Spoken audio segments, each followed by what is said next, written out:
5 minus 2 equals 3. And inside this parenthesis, we have 7 minus 2, which equals 5. So 3 times 5 gives us 15. But this answer is not correct, because according to the order of operations, first we have to do parentheses, then exponents, then multiplication or division, and finally addition or subtraction.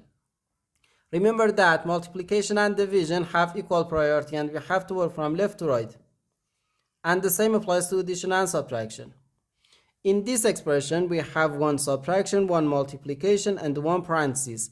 Inside this parenthesis, we have one subtraction. Here we have a multiplication, because in mathematics, when a number is placed next to parentheses, it means multiplication, and we usually don't write the multiplication sign for brevity. Okay, so according to the PEMDAS, first we have to do this parentheses, then this multiplication, and finally this subtraction. If we do this subtraction before this multiplication or this parentheses, it is wrong.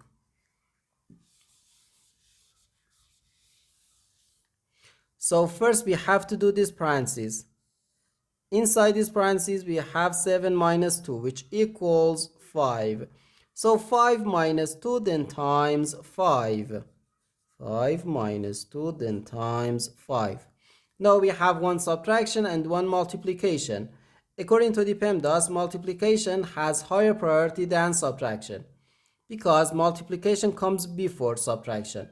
So here first we have to do this multiplication. 2 times 5 gives us 10. So 5 minus 10, which equals negative 5. And this is our final answer to this problem. The correct answer is negative 5.